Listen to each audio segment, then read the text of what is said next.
It is Pam from Pam's Crafty Corner, of course. I am staying at home. I've been self-isolating as much as possible. We have had, I guess, a busy work week with everything that's been going on. I'm not here to talk about the virus or the isolating or anything like that, so we're just going to get right into other life things and cross stitching. I have been getting a fair bit of my stitching done. I've been fairly busy with it. Other than doing housework, that's what I've been up to for the last 2 weeks. 3 weeks. I think it's been 3 weeks since I did a video. Give or take a few days. So I'm just going to go through, show you what I've worked on for the last few weeks, and then tell you what my plans are for the next couple of weeks, and we'll go from there. It's supposed to be spring here. It still isn't. It was snowing yesterday. It's typical, right? Typical Newfoundland. We don't get snow, we don't get spring, I should say, until May. Very unusual for us to get really nice warm weather before then, so I would just love not to get any more snow. I've got too much.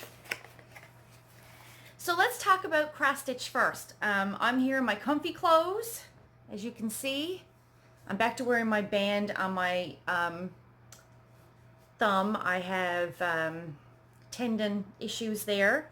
That's been bothering me off and on this week because I overdid it with a couple of things, but hey, what are you going to do?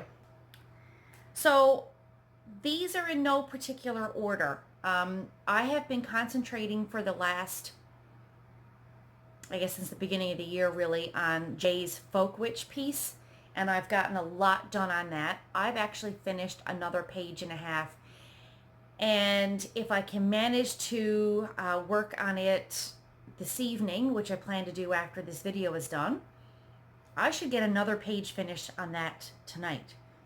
So that would put me up to, I don't know, how many page finishes since Christmas? 4 or something like that. I didn't write down any notes before I started because why would I do that? I didn't even go back and have a look at my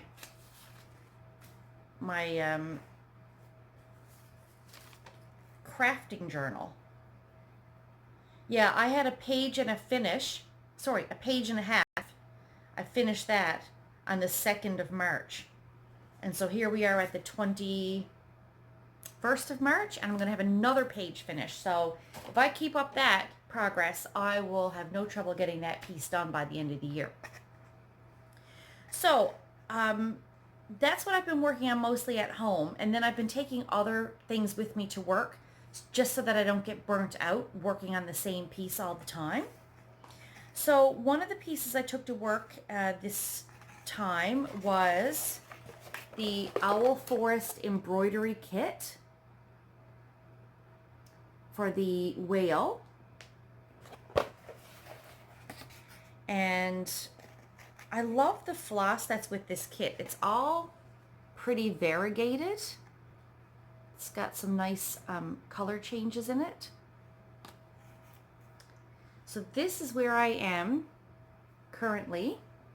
I'm using the linen that came in the kit. So I finished out this little house. I added in this motif here. I got quite a bit of the whale tail finished, and I've started working on the trees that are coming out of the top of the tail.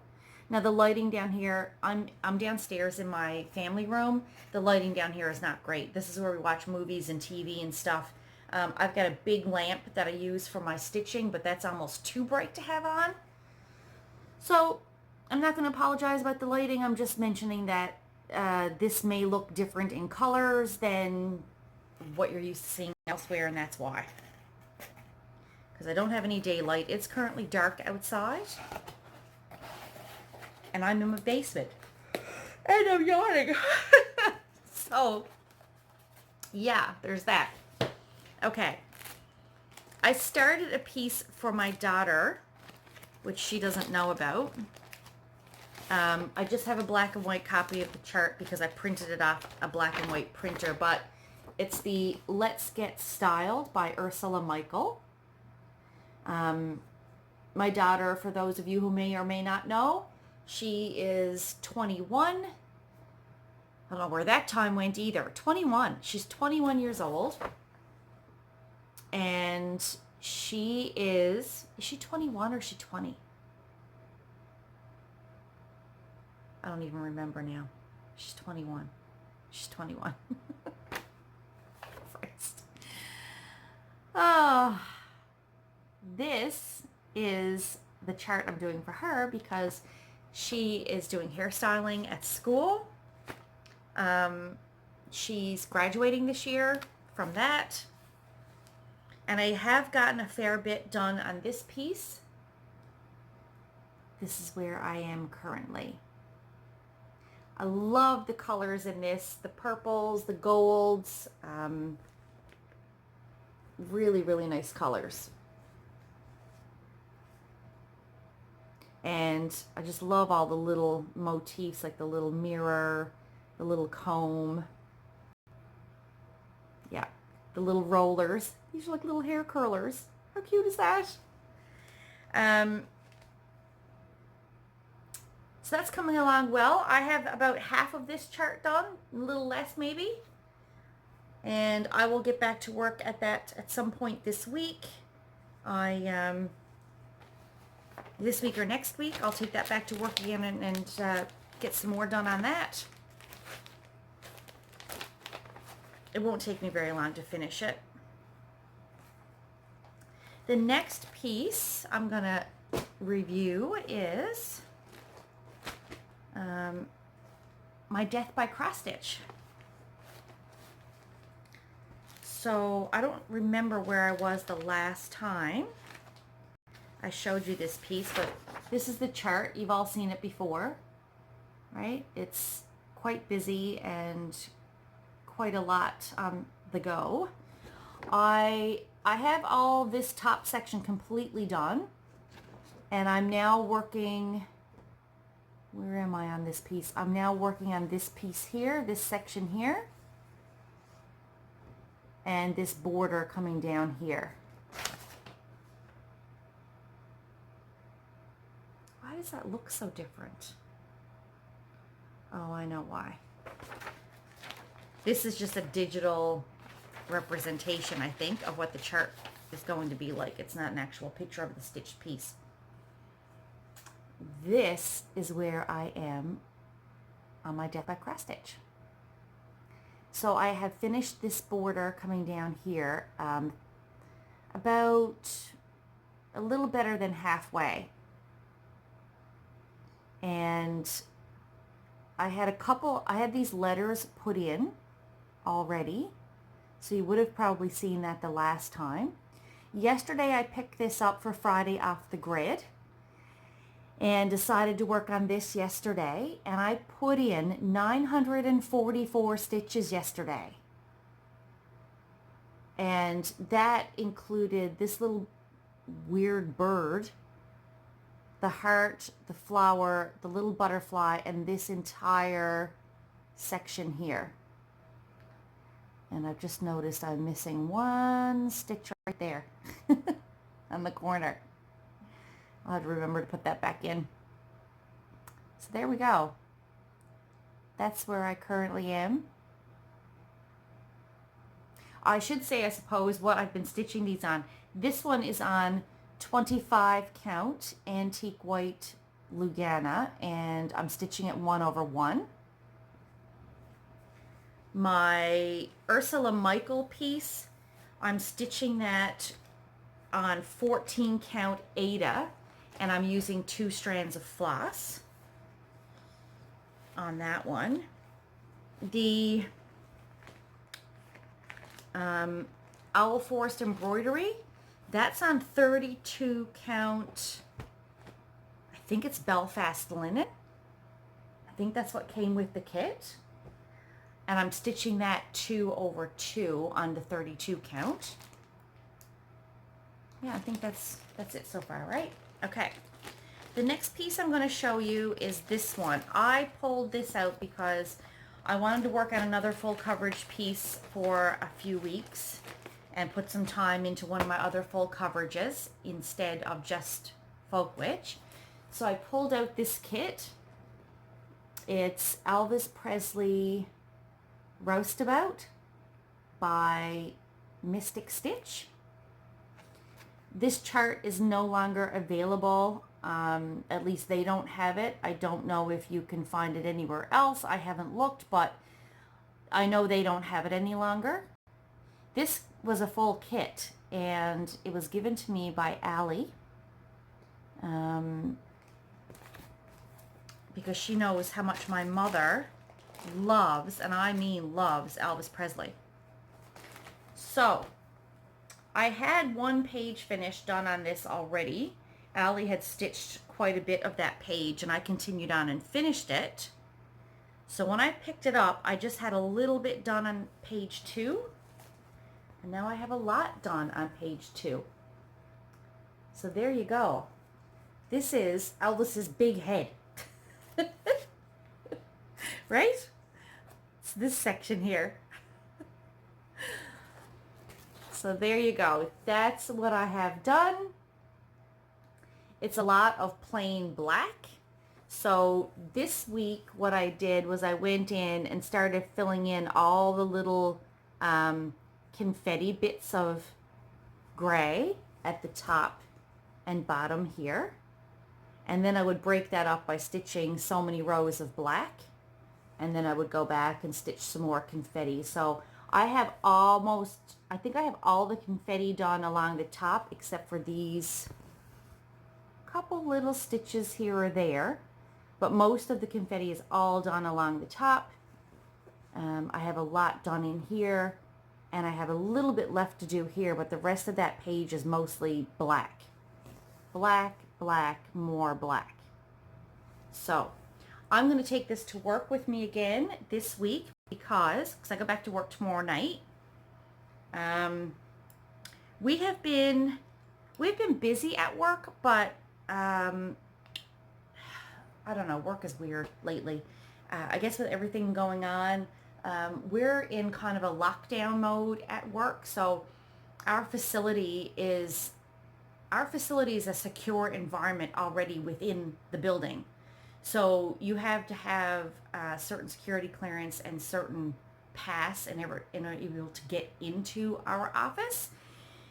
But people who need to come see us for whatever reason, other officers or what have you, we have the ability to buzz people in. We're not allowed to do that anymore.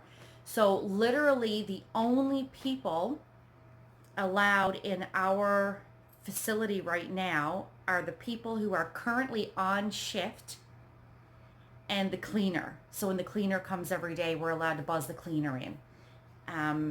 Outside of that, we're not allowed to let anybody else in our facility. We all have our own keyboards and mice and,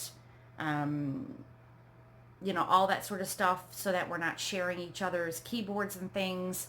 Hand sanitizer and wipes out the wazoo for like our desks and things like that.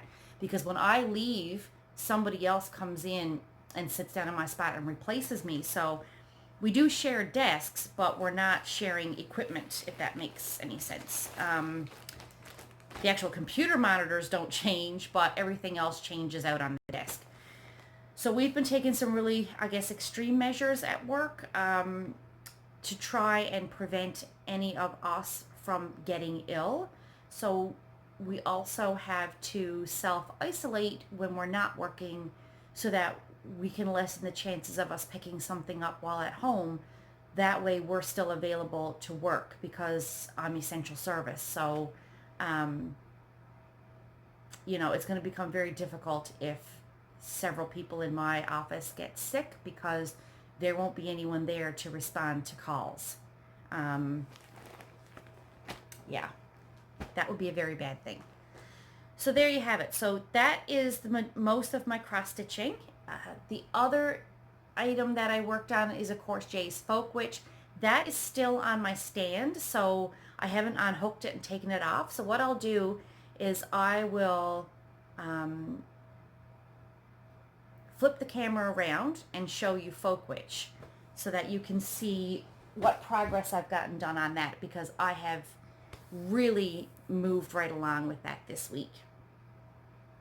What else will I show you? Okay, let's talk about Stitch North. Okay, so Caroline from Off the Grid Needle Arts has decided to put together a cross-stitching retreat that's going to be held in fairly centralized Canada. It's going to be held in Brampton, Ontario, which is just outside of Toronto. It's like one of the, I guess, what would you call that? It's one of the suburbs of Toronto, or I guess one of the areas of Toronto. She's sourced a hotel for it and the meeting space for it. She's put together, a room rate for anyone who wants to attend. So registration opened up, and you could go online and book your space to go, which I did like immediately the second it opened up, because I'm definitely going to this retreat. I also have a friend, my best friend from childhood, lives in Ottawa. So my plan is, if everything has calmed down and we're allowed to travel by then, because it's in September, then I'm going to attend the retreat, and then I'm going to go visit my girlfriend in Ottawa for a couple of days before I come home. So I've registered for that. I'm really looking forward to it. I hope it doesn't get postponed or canceled. Fingers crossed that everyone is doing their part to self-isolate and stay at home right now, so that we can really have a good chance at preventing this virus from spreading as fast as it's known to be able to spread, and that we can lift some travel restrictions, and that will go ahead. But in preparing for Stitch North, one of the things I said was, on the website, I went on and I said, oh, you'll recognize me. I'll be the one wearing the Jessica Fletcher fish sweater. So I really want to get my sweater finished before Stitch North. I know I can get it done in time, because it's not a hard sweater to knit now that I'm into it and I kind of got the gist of what I'm doing. So if you don't know what sweater I'm talking about, I will put a picture of it here. This is a sweater that the character Jessica Fletcher wears on the show Murder, She Wrote.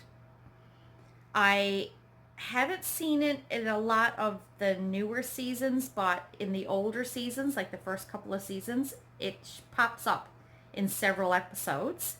I have the first side of the sweater done. Ta-da! So, this would actually be on this side of me. It drapes over your arm there. This is the front band that the zipper would get attached to. This is the shaping done for the collar. I have the shaping done for under the arm. That's all the decreases done there. Can't really see it well because it wants to curl up. I have the big fish all done with his little air bubbles. And then as you come down, we have the pocket and the band along the bottom, which is done in rib, 2x2 rib. There you go. So the first side is complete. Now that I've knit that whole side, I know exactly what to do with the other side. This learning how to put an inserted pocket in took me and this is not sewn on yet, like my pocket is, like I can still, the pocket's not actually sewn down yet on the back. But this took me, I think it was 3 attempts. On the 4th attempt I got it right. 4 attempts over 3 days, or 4 attempts over 2 days, something like that, to figure out how to do that. But now that I've figured that out, and I figured out the, oh my God, what's this called? This is not Fair Isle. This is Intarsia. The Intarsia knitting versus the Fair Isle knitting. Now that I have all of that figured out, I started the second side, which is still on the needles. Now I have gray thread stuck to my wristband, and I have no idea where the gray thread came from. Probably from one of my kits. This is the second side.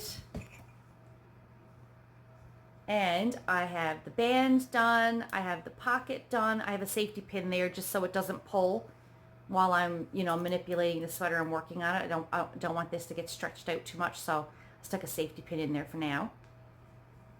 And I have part of the fish with his bubbles done. So this side is going much faster. I shouldn't have any trouble getting this finished fairly swiftly. Get his little eye. This is like the coolest thing. Well, I think it's the coolest thing, but it's the dorkiest thing. Does that make any sense? It's like, yeah. So, but I'm loving this. This is such a fun knit. Like, I giggle every time I'm looking at it, or I'll watch an episode of Murder, She Wrote and stitch on it for a little bit, and I'm just chuckling away, and my husband's like, well, actually, here was his suggestion. My husband says, you know what you should have done? You should have done a video series where you were knitting on the sweater and watching an episode of Murder, She Wrote and give a review of the episode. Or he said you could be cross-stitching and watching an episode of Murder, She Wrote, and the review of the show would be how many stitches you managed to get done during the show. Because if you got a lot of stitches done, maybe that episode wasn't that interesting. But if you got, a fewer number of stitches done, maybe the show was really interesting, so you couldn't look at your stitching as often. So you get less productivity. It's like, are you insane? What kind of, I was like, who would watch that? Anyway, he's like, I don't know. Anybody else who's a fan of Murder, She Wrote and stitches, I guess. I was like, you're nuts. Anywho, here is my fish sweater. Jessica Fletcher would be proud. Or maybe not. I don't know. So there you go. I'm also knitting this sweater a little on the big side because if you look at the pictures of her wearing it, it's worn more like a jacket. And it's almost like she's wearing her husband's sweater. So I'm knitting this a little on the big side. So I can wear it like a jacket as well. What else did I do in the last couple of weeks? Oh, the last thing I did was a baby cardigan. We had one of the guys at work who's on my team, his wife and him were due to have a baby. I also had another guy at work that I trained in a few years ago. He and his significant other were having a baby. And one of the other girls on my team, her daughter was expecting her first grandbaby. So earlier this year, I crocheted a baby blanket for one guy and his wife. I crocheted a baby blanket for this lady's grandbaby's baby shower. Does that make any sense? And I also crocheted a little fireman's hat and booties and stuff. It's in a previous episode if you want to go back and have a look. I did that for a baby present as well because the baby's dad and grandfather were both firefighters. Anywho, so now this fella at work, he and his wife were having a baby, and this is their third. And I'd already made them a baby blanket before when they had the boys. So I didn't really see the sense in crocheting another baby blanket. So I was on two minds as to whether or not I was even going to make anything for them. Then they had a girl. And I was like, okay, he's got 2 boys and now he has a baby girl. So I felt, even though I had pitched in money towards a baby present, I felt bad because I didn't actually make anything for the baby.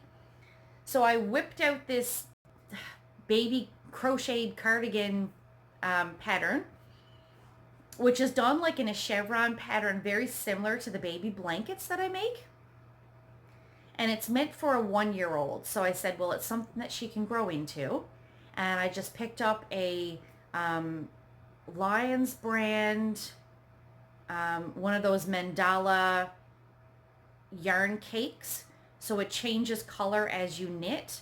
And it's in a baby colorway. I can't even remember what the colorway is called, but it goes from like purple and hot pink to like softer pink to some grays.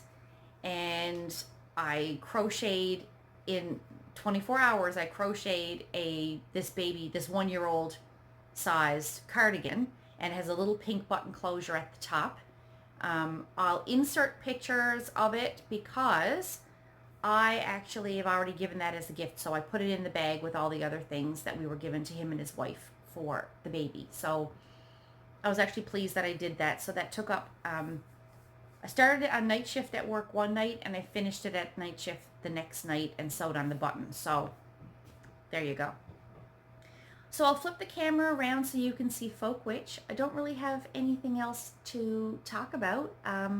I hope some of you are going to make it to Stitch North in September. I hope we're going to make it to Stitch North in September with everything that's going on. Who knows? But if it gets postponed, it gets postponed. We had to make sure that everyone is safe first. And Caroline has done a fabulous job of, pulling all the information together, putting it up, and keeping people updated. She's doing a lovely job. So kudos to you, Carolyn.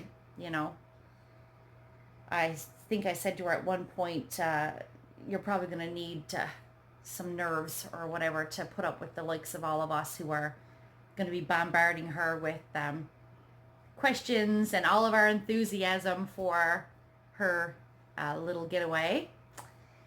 So anywho, hopefully I will get to see some of you at Stitch North. If not, maybe we'll meet sometime down the road. And if not, we can always hang out here together. I will be doing a whip parade at some point over the next week as well. I had put a little poll up on my Instagram asking if anyone wanted to see a whip parade, because now that I've been concentrating on some very specific whips, trying to get them done, I haven't taken out a lot of my other ones, and I have a lot of full coverage pieces that I haven't actually laid eyes on in a year or so. The overwhelming response was yes to a whip parade, so I think I'm going to try and record that tomorrow if I get the opportunity. If not, it'll be sometime over the next couple of days, so expect to see that at some point this week. And I hope everyone is staying safe. I hope everyone is staying well, and I will chat with you soon. I'm just going to turn the camera around so you can see Folk Witch, and then I'm going to sign off. Have a great stitching week, and we'll chat with you soon. So here is Folk Witch in all of her glory. You'll have to excuse all of my threads here. These threads are parked for when I work up on these pages. And these ones are now parked for coming over here. But this is the page I'm currently working on. And as you can see, I'm getting pretty close to a page finish. I have some confetti little stitches to add in here and here, and I have a few to add in here. But all of these 3 stripes here, this is solid stitching of one color. So I should be able to get that finished tonight, I'm thinking. So with any luck, I'll have another page finish in for March.